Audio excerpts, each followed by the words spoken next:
I'm John McAfee. I have no clue what I'm going to talk about today. I've spoken to many of you starting last night at the dinner. And what I thought I might talk about, I think, is totally lost now, based on the input that I've received from many of you. What I'd really like to talk about is my Traveler's Guide to Central America, because that was suggested by a couple of you. But I will not, since it sounds inappropriate. So I'm going to talk about security. And security, I think, is something very, very germane, very central to every aspect of the blockchain and of Bitcoin. And here is why. If you're a hacker and you're stealing information, up to this point, you have had to find a third party to sell that information to. And depending upon the type of information, the third party pool gets smaller and smaller. If I'm stealing the design for a new stealth bomber from the Pentagon, then who are my potential buyers? It's a very slim pool, and it's a very risky thing to do. So information has value, or has had value, based only on who it could be sold to and what the information was. If I'm stealing a bunch of passwords, then I've got to use some Russian hacking pool that's going to put them up on the dark web, and we'll sell you 100,000 passwords for $1,000, or whatever the price is. But what about Bitcoin? Bitcoin is the information. Is it not? The value of the information is inherent in the information itself. I mean, what a boon to hackers. Now, what has happened so far has been trivial, I promise you, to what is going to be happening very soon. Because hackers do one thing very well. They sniff out their target, they study their target, they analyze their target, and when they strike in a very big way. You've had a few big strikes already. The third largest Bitcoin exchange, nearly $100 million, is out the window. The Dow, $65 million, even though that was unwound through a hard fork, which I totally disagreed with, by the way.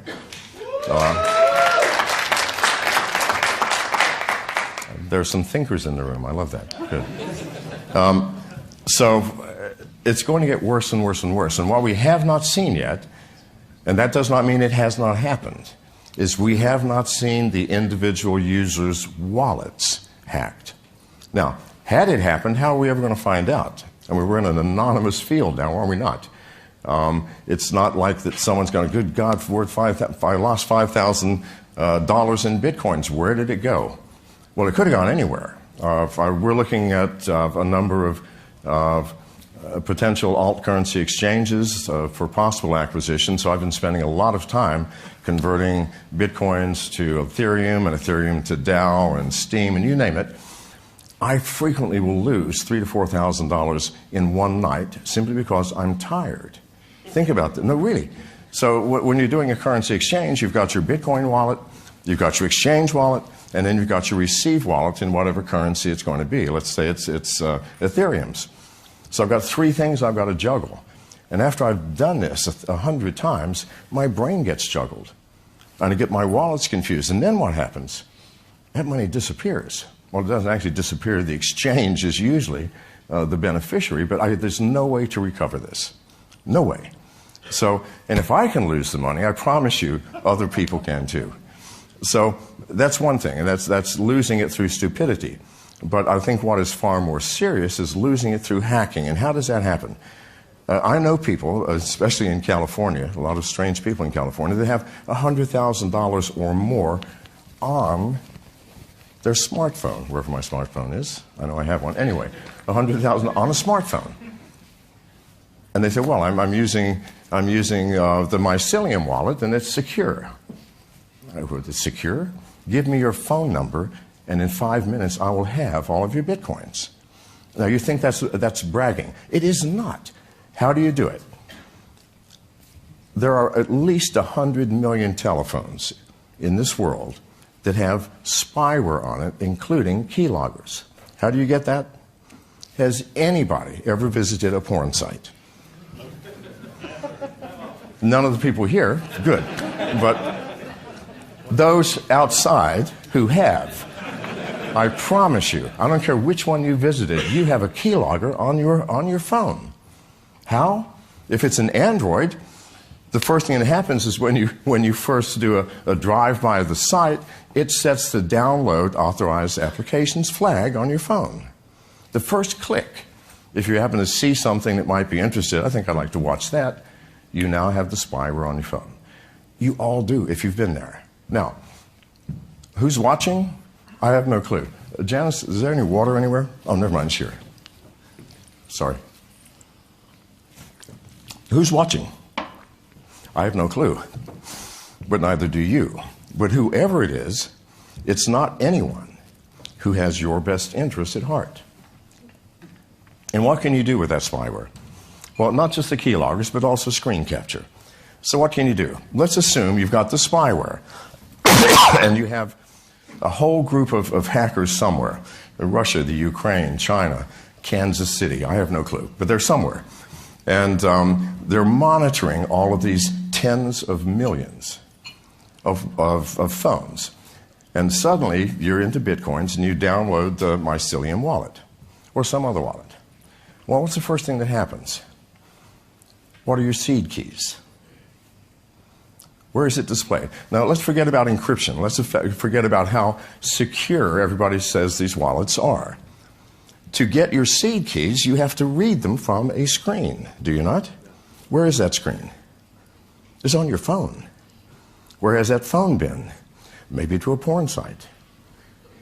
All right, so now you have an infected device and someone is watching and they have a piece of software in their keylogger that says, wait for anybody downloading any one of these 25 wallets.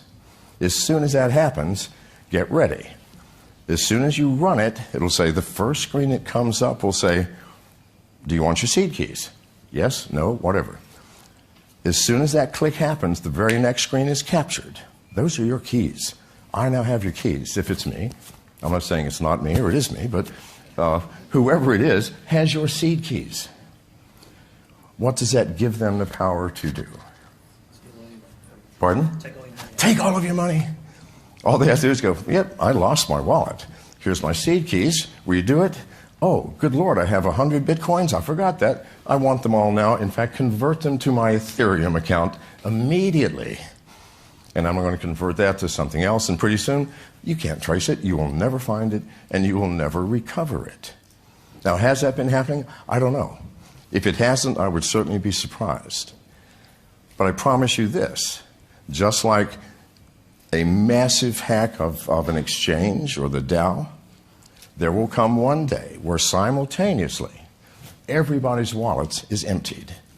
Now, then that will make the news. But by then what? It's too late.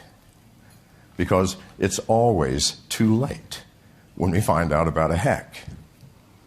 The Office of Personnel Management in America was hacked in 2015 by somebody who took the records of 23 million employees, of every employee of the U.S. government for the past 50 years, including all of our top secret cleared employees. That hack began in 2013. It was discovered in 2015. This is the problem. And so, why am I even into the Bitcoin arena? Number one, because I see where alt currencies are going. Cryptocurrencies are here to stay. They will not go away. It is Pandora's box, for good or ill. You will not shove this back in the box. It does not matter what governments want to do. And we all know what they want to do. Number one is collect taxes. Well, that's really hard in the Bitcoin arena, isn't it? Very difficult to do. And in some other currencies, even more difficult. But governments will have to bite the bullet eventually because you cannot suppress it. It is like trying to suppress drinking alcohol. No matter how illegal you want to make it, people will drink alcohol or smoke weed or whatever it is they want to do. And now that the box has been opened and we are using it, it will not go away. So it's here. It's here to stay, and I know that. And I see that it will become, if not Bitcoin, it will be some alt currency that will become the standard for the world at some point. And I believe that will be at some point in the near future. in its current state, we will have chaos. Absolute chaos. Not because we don't understand it or we can't understand the math or it's not adopted properly, no. Because there is no security whatsoever. I started a very small mining pool in the state of Washington, right next to a hydroelectric dam, through my company, MGT. It's a very state-of-the-art facility. It's very small. We have 400 S9s currently. We will be upping that many times. So currently we're at about 5 petahash. And why did I do that? Because mining is the record-keeping of Bitcoin. It is the backbone. It is not just the thing which spits out Bitcoins. It is the thing which keeps a tally and lets the math of this process unfold securely. So we have to have mining. Now, Bitcoin miners, you think perhaps you are immune to hacking because you're a miner? No, absolutely not. You might have a competitor. I think there are competitors. And these competitors might like to know exactly what you're doing, exactly how many Bitcoins you're spitting out, when, what magic are you using, and so on. So the first thing I did is we rewrote all of the software, everything. Because what is out there now, I promise you, is the most insecure piece of software I have ever seen. It's got nothing to do with encryption. It's got nothing to do with anonymity. It has to do with a lack of knowledge as to how software interfaces with hardware. And what is hardware? Hardware is your Ethernet connection. It's your printer. And in this day and age, it might even be your refrigerator. And don't laugh at this, because just last week or 2 weeks ago, the DYN was hacked and half of America's internet simply disappeared. Do you know who hacked it? A collection of printers, CCTV cameras, refrigerators, and routers. Why? Because they're now smart and they're connected to the internet. And there is no security for these things. My biggest fear right now is not that someone is going to hack into a mining company or an exchange or whatever and take a few $100 million. My biggest fear is that the people who created the software called Mirai, by the way, M-I-R-A-I, that goes out and finds these things, as soon as it gets in, it shuts down all of the communication, so you can't remove it. The only way to remove it is to reboot the system, and then within a few seconds you're reinfected again. Why? Because every infected system has a log, an entry in a massive database that the hacker maintains, and says, well, for 3 seconds I haven't heard from this refrigerator. Reinfect it.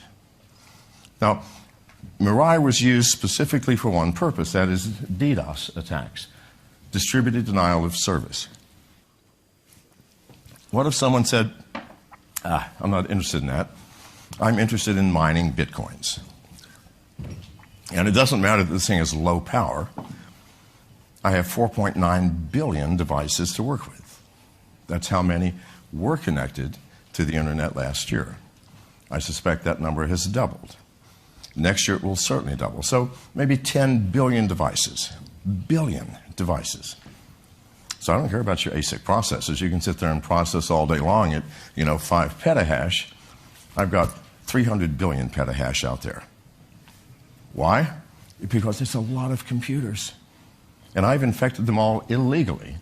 And your computer on your refrigerator, which is sending you emails once a week when you're on vacation, the rest of that time, it's mining Bitcoins for me.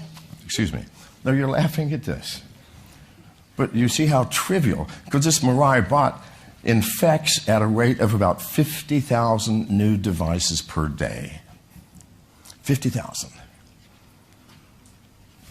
I could own the Bitcoin world by sitting back in my room and paying no money and spending about a week recoding the Mirai bot and then have everybody mining Bitcoins for me.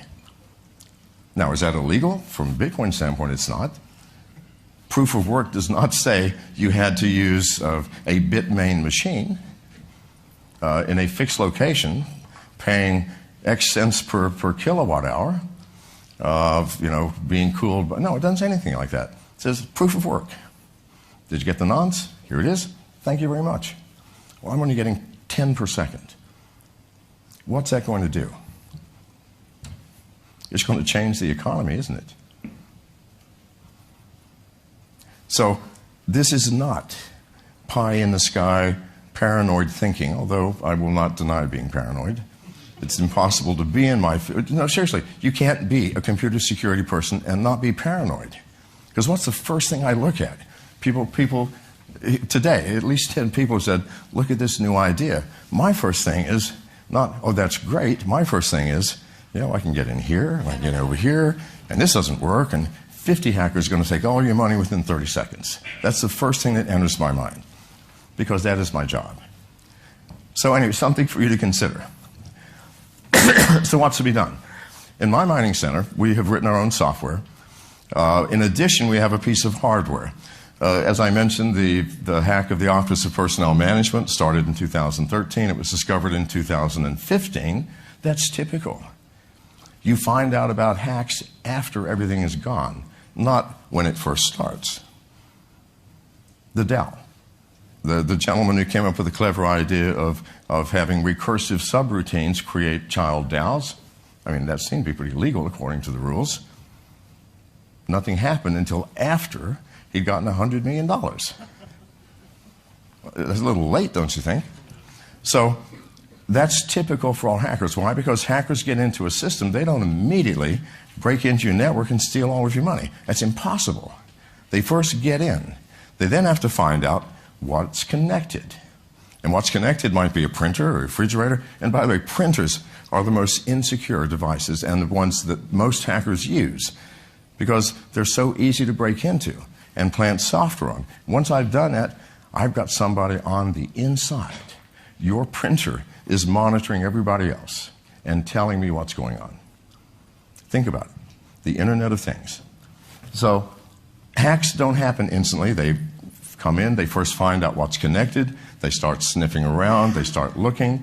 Where's your password file? Where's your financial file? Where's your R&D file? And so on. It takes months and sometimes years. So we have a device on our system, and it's connected now, called Sentinel, which I designed and we created, that plugs in right in front of your router, and also you can plug it behind the router, that sniffs everything that happens. And within milliseconds of a hacker getting in, we identify it. Not after he has broken in and after he's found your files and after he's figured out everything and then stolen your bitcoins. No, within milliseconds.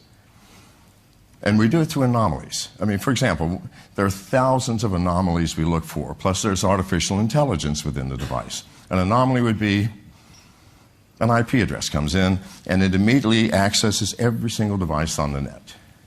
Well, that's strange. That's an anomaly. If you're in finance, you're not trying to find out what's happening on the R&D computer. It does not happen. So that's an example of the thousands of anomalies that we look for. When an anomaly happens, we immediately notify whoever, like our IT head. You can do it through a DM or through email or what have you, saying, there's an anomaly here. Based on our analysis, it looks like it might be Bureau 121 in Korea that's done this, okay, which is the Korean National Hacking Group. Or based on our analysis, we don't know, but we do know a hacker is in within milliseconds. Then you can make a choice. You can shut down port 80 or 223 or whatever he came in on, or you can choose to do nothing but watch. Because I want to know, if it's one of my competitors, which one of you bastards is doing this? So I can then, but I have full control. I can at that point slap honeypots all over the place that will keep you engaged for weeks trying to figure out what's really there. I could call the FBI or the Interpol and say, look, this is happening. I could do any number of things. Or I could just get back to business, shut you down, shut down the port, get your IP address, and make sure that anything else that comes from that area, we're not going to let you in. So you now have control. So you've known about this before anything happens. So that's going to be on our mining pool. And by the way, as we announced last week, we're doing a joint venture with Bitmain, and they'll be using our facility in Washington with our security and our software as a joint venture pool. And in fact, I'm going tomorrow to meet with Jihan Wu and his full team in Miami. We met a few months ago in China when I was speaking in Beijing. So this is what all of you are going to have to be doing. Otherwise, you are opening yourselves up to a nightmare. And people don't realize what a nightmare is. Even the things that you would think have no value. Ashley Madison, a Canadian company, was hacked last year, and 23 or 4 million records of members. And Ashley Madison was a dating site for married people looking to have affairs. Of interest is there's 27 million men and 12,000 women on that site. And thousands of bots that were talking through email and DM with male users thinking they were talking to women. It's a tragic affair. And of those 12,000 women, 9,000 work for Ashley Madison. So, you know, if you're a guy, learn something from that. Anyway, a hacker who happened to be a woman working for Ashley Madison posted all of those records on the internet. There were at least 10 recorded suicides. Why? Because people took that information to make money, said, for $25, we will allow you to search the database to see if your husband or your wife is looking to have an affair. They made a lot of money too. So hacking is something that, and by the way, Ashley Madison no longer exists. It's gone. It was the $3 billion a year company that's no longer here. You don't want to be that. You don't want to be Ashley Madison. You don't want to wake up some morning where the world is fine and our margins are high and everybody's rolling in dough, and suddenly your company is gone. And so is your reputation. And you have shaken not just your company and reputation, but the entire Bitcoin community. And the price drops. Because really, that's what will happen. You have to take security seriously. You have to. It has to be, in my experience, it has to be the very first thing you think about. Because we're living in a dangerous world. I mean, it's always been a dangerous world, but it's more dangerous now. Because your enemies and the threats to your system are invisible and unknown. Enemies of your state, if you have some enemies in the world and they have names, that's pretty good. You can watch them. If you see them, you can shut your door or pull out your gun or run or try to make friends with them again. But what you do in the hacking world, an invisible ghost trying to steal everything that you have, and you have no way of even knowing that they are there. That has to change. You have to know that they're there the instant they arrive. And you have to take precautions. And I'm done. Let me take questions. There's got to be questions out there. Yes, sir. Okay, so I always do that. I look for the root cause of the problem and prevention. So obviously it would be ridiculous to say let's just stop visiting porn sites. But more fundamentally than that, my solution would be education. Well, yeah, education is one thing. The question is, what are the solutions? And the gentleman said that certainly number one is education, and that's correct. But that's what's been happening up here in the past 25 minutes, as I've been trying to educate.